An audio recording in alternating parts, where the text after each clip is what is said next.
Morning. काल म्हणून आपण सल्फर डायऑक्साईड हे कंपाऊंड स्टडी केलं होतं. तसं तर सल्फरचं सेकंड कंपाऊंड आहे सल्फ्युरिक ॲसिड. ऑलरेडी तुम्हाला ॲसिड जे आहे ते माहिती आहे. Sulphuric acid represented by H2SO4. मग आता पुन्हा जसं काल आपण सल्फर डायऑक्साईडला काय सांगितलं होतं, तर त्या फॅमिलीचा सेकंड मेंबर जो आहे तो सल्फर आणि फर्स्ट मेंबर जो आहे तो ऑक्सिजन. बरोबर, दोघांचं मिळून आपण कंपाऊंड बनवलं असं म्हणलं होतं आपण. आणि आज पण बघितलं तर त्याच्यामध्ये SO4 आहे, म्हणजे सल्फर पण आला आणि ऑक्सिजन पण आला. तर H2SO4 सल्फ्युरिक ॲसिड हा मुळात किंग ऑफ ॲसिड म्हणून ॲक्च्युली बघितलं जातो. याचे जे प्रिपरेशन किंवा ह्याचे टेक्निक जे आहे त्या थोडेसे डिफरंट आहेत. काय डिफरंट आहेत, तर मिळताना आपल्याला ते अमाऊंट जे आहे ते कॉन्सन्ट्रेटेड पार्टमध्ये पण मिळतं आणि मिळताना ॲक्च्युली कॉन्सन्ट्रेशनमध्ये म्हणजे कॉन्सन्ट्रेटेड किंवा कॉन्सन्ट्रेटेड H2SO4 जनरेट होणार. आणि आपल्याला जर ते वीक हवं असेल तर आपण त्याला काय करू शकतो, डायल्यूट पण करू शकतो. मग आता प्रिपरेशन मेथडमध्ये याच्यासाठी एक स्टँडर्ड प्रिपरेशन मेथड यूज केलेली आहे. त्याला डायग्रामॅटिकली ते एक्सप्लेनेशन देणं गरजेचं आहे. बऱ्याच वेळेला ही डायग्राम जे सेपरेट 3 मार्काचे क्वेश्चन विचारतात आणि या प्रोसेसचं नेम आहे बघा कॉन्टॅक्ट प्रोसेस. म्हणजे preparation of H2SO4 by contact process. Contact प्रोसेसनं काय करायचं, प्रिपेअर करायचं. याच्यामध्ये बघा 3 स्टेपचं प्रिपरेशन आपल्याला स्टडीसाठी दिलेलं आहे. त्या 3 स्टेपमध्ये बरंच काही काही एक्सप्लेनेशन आहे. हे जे काय असेल ते डायग्राम सांगून मी या साईडला स्टेप्स पण सगळ्या लिहिणार आहे. त्याच्यामध्ये आता पहिले सगळ्यात महत्त्वाचं म्हणजे डायग्राम जे आहे ते व्यवस्थित थोडीशी परफेक्ट करा. त्याची स्टेप फर्स्ट आहे ऑक्सिडेशन.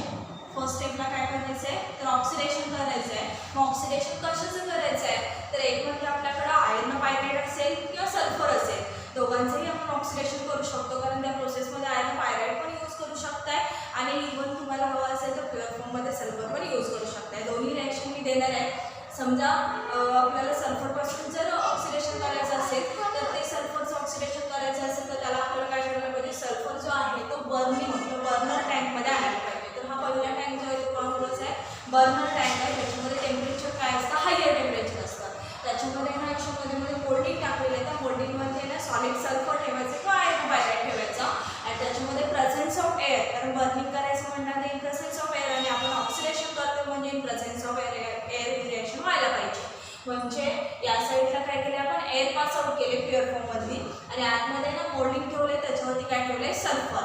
जसं जसं आपण इकडून एअर पास करणार आणि टेम्परेचर हायर करणार, ॲटोमॅटिकली आतला सल्फर जो आहे तो काय होणार, ऑक्सिजनसोबत कंबाईन व्हायला स्टार्ट होईल. म्हणजे पहिली रिॲक्शन अशी असेल, सल्फर आणि oxygen O2 molecule in the form of gas, it gives sulphur dioxide in the form of gas.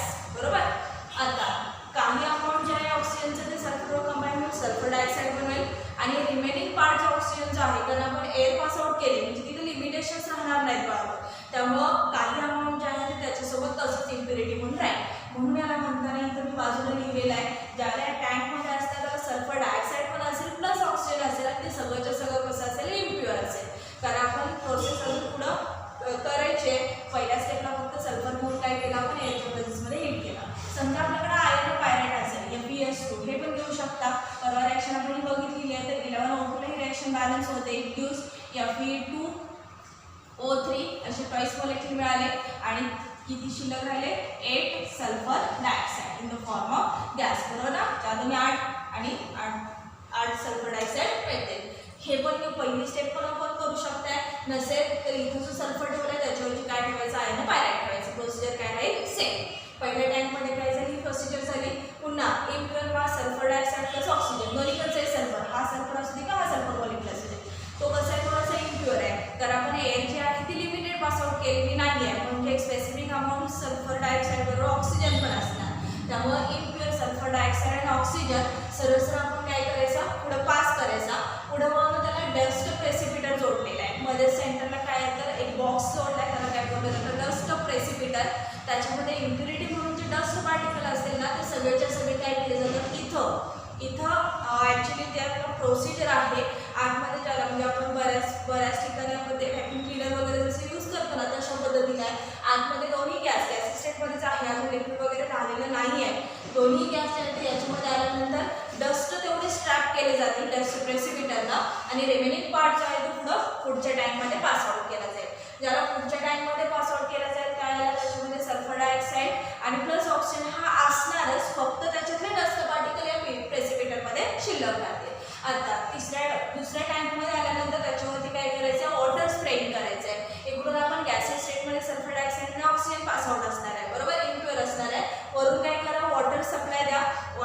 Spray टाका गॅसमध्ये, म्हणजे इकडून घालून गॅस आपण पास केला म्हणजे गॅस टॉपला जाणार, म्हणजे हा वर जायला शक्यतो बघणार. हा जसं वर जाईल तसं वॉटरनं वरनं काय करा प्रेशराईज करून वॉटर सप्लाय दिल्यानंतर ऑटोमॅटिकली ते गॅसेस मोलिक्युल जे आहे ते बऱ्यापैकी कूल होतील, कूलिंग प्रोसेस स्टार्ट होईल. कारण इथं कसं आहे गॅसेस स्टेट आहे, इथे हिटिंग केलेलं आहे, बर्निंग केलेलं आहे, त्याला फक्त काय होईल कूलिंग होईल आणि साईड बाय साईड ज्या वॉटर सोल्युबल इम्प्युरिटी असतील ना ते सगळ्याच्या सगळ्या रिमूव्ह होतील. म्हणजे इथून पुन्हा तुम्ही वॉटर वेस्ट वॉटर जे आहे ते रिमूव्ह करू शकताय. म्हणजे वरून स्प्रे करायचा, गॅस पास आउट करायचा, गॅस जो आहे तो टॉपला जाणार, तो वॉटरला कधीच राहत नाही लाईट वेट असल्यामुळं, आणि खालून तुमचा वेस्ट वॉटर जे आहे ते रिमूव्ह होईल. पुन्हा तयार झालेलं जे काय तो पुढचं जे काय पिरियड म्हणजे अगदी 100% पिरियड मिळणार नाही, पण प्युअर झालेलं मॉडेल जे आहे ते परत काय करायचं आपण सेकंड टाइममध्ये पास आउट करायचं. कारण गॅस स्टेटमध्ये असल्यामुळे गॅस सगळी इकडे जाणार आणि इथून पुन्हा काय करणार आपण सेकंड टाइममध्ये पास आउट करणार. त्याला सेकंड टाइमला पास आउट करण्याला इथं कूलिंग झालेलं असेल, कोल्ड झालेलं असणार आहे. परत काय करायचं त्याच्यावरती कॉन्सन्ट्रेटेड ऍसिड H2SO4चा स्प्रे द्यायचा.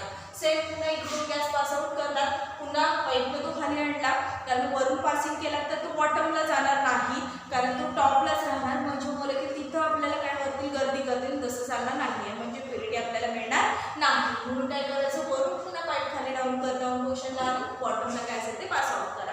पुन्हा तिथेही वरून काय केलं आपण ऍसिडचा स्प्रे टाकलाय. परत त्यातले जे मॉलिक्युल्स आहेत ते मॉलिक्युल इकडचं थोडंफार वॉटर शिल्लक असलेलं त्या मॉलिक्युल बरोबर किंवा बाकीच्या इम्प्युरिटी ज्या आहेत त्या सगळ्याच्या सगळ्या रिमूव्ह होतील. आणि या साईडला पुन्हा जसं वेस्ट वॉटर रिमूव्ह केलं ना तसं वेस्ट ऍसिड रिमूव्ह करण्यासाठी पार्ट असेल.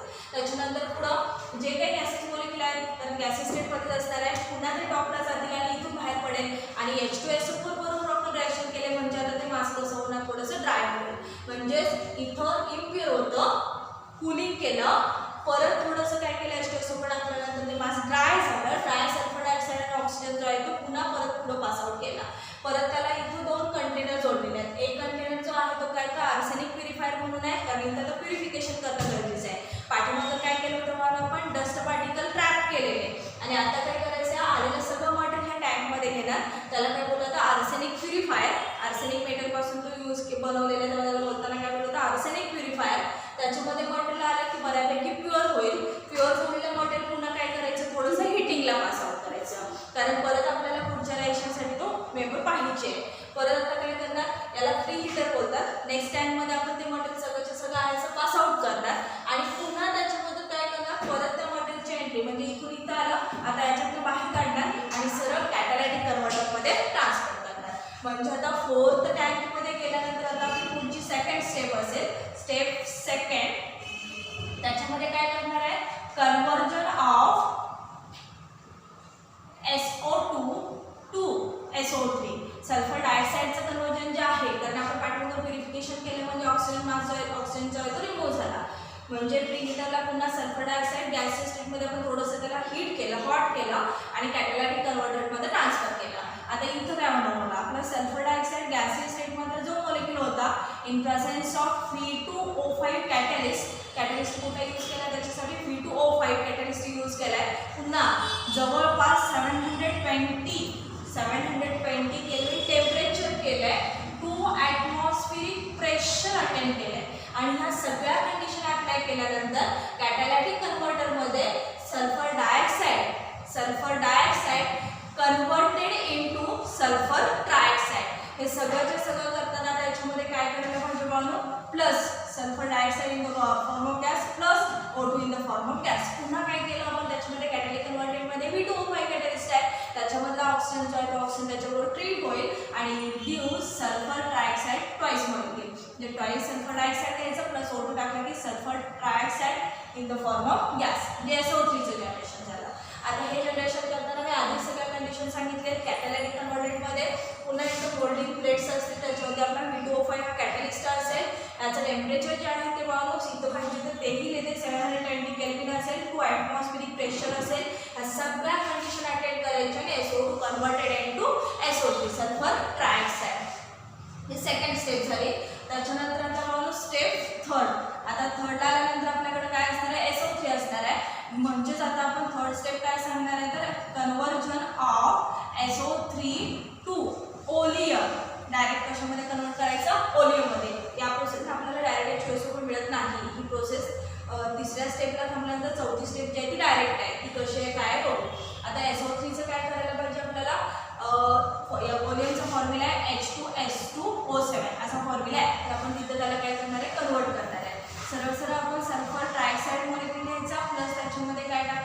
H2O टाकणार, घेताना ट्वाइस सल्फर ट्रायऑक्साइड घ्या, ट्वाइस H2O टाका, इट गिव्स H2 सॉरी एक सिंगल H2O बरोबर रिएक्शन बॅलन्स करू शकता, H2S2 3 2 6 आणि 7 म्हणजे हा फॉर्म्युला कोणाचा आहे ओलियमचा, म्हणजे सल्फर ट्रायऑक्साइड फक्त ट्वाइस मॉलिक्यूल आणि एक H2O टाकलं की तुम्हाला काय मिळणार ओलियम मिळणार. ह्याला H2SO4 नव्हे, हे H2SO4 नव्हे, ह्याला काय बोलतात ओलियम.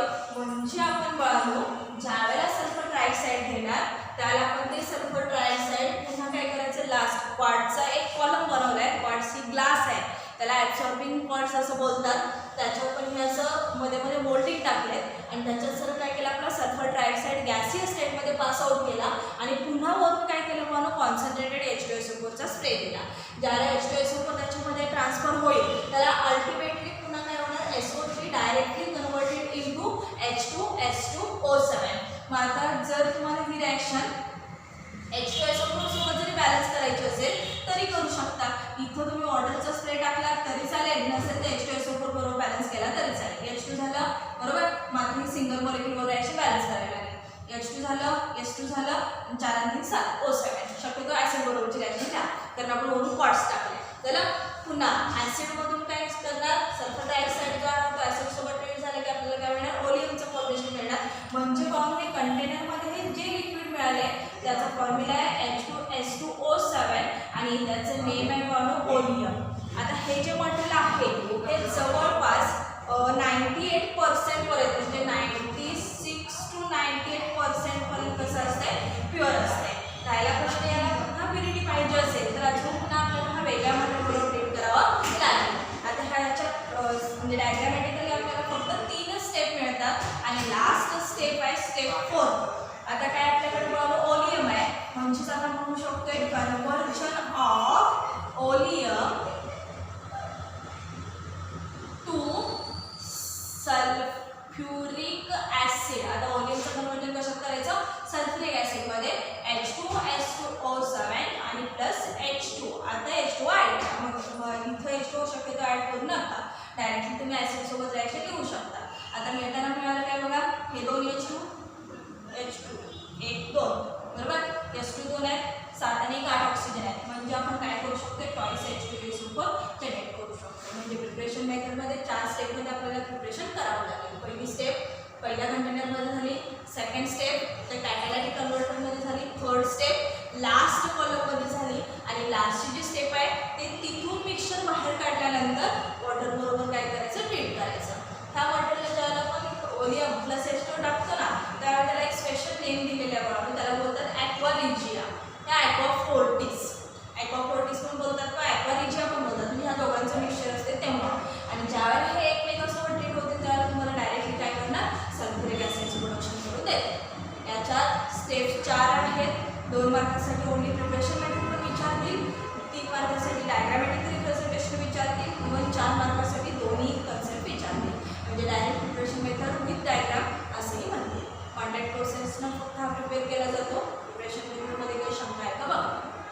डायग्राम थोडीशी 2-3 वेळा काढून प्रॅक्टिस करा आणि त्याच्यानंतर हां आणि सगळ्यात महत्त्वाचं कसं आहे ह्याच्या डायग्राममध्ये बघा गॅस स्टेटमध्ये असल्यामुळं आउटलेट जो आहे तो टॉपला आहे, इनलेट जो आहे पुन्हा आतमध्ये ट्रान्सफर करायचा असेल तर बॉटमला आहे. पुन्हा आउटलेट इनलेट आउटलेट इनलेट पुन्हा आउटलेट इनलेट काढताना डायरेक्ट व्यवस्थित काढा. चुकून पण ते उलटं काढणार तर चालणार नाही. त्यामुळे 3-4 वेळा तरी डायग्रामचं प्रॅक्टिस करा जमेल ती. आणि प्रिपरेशन मेथडमध्ये स्टेप जे आहेत ते सोपे आहेत आणि प्रोसेसचं नेम काय सांगितलं मी कॉन्टॅक्ट प्रोसेस. समजलं का बघा, काय शंका आहे का बघा.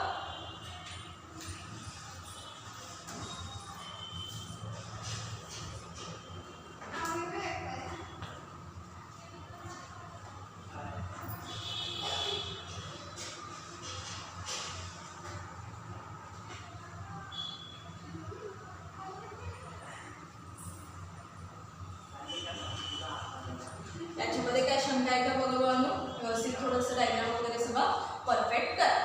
आता प्रिपरेशन मेथड फक्त या लेक्चरला घेणार आहे.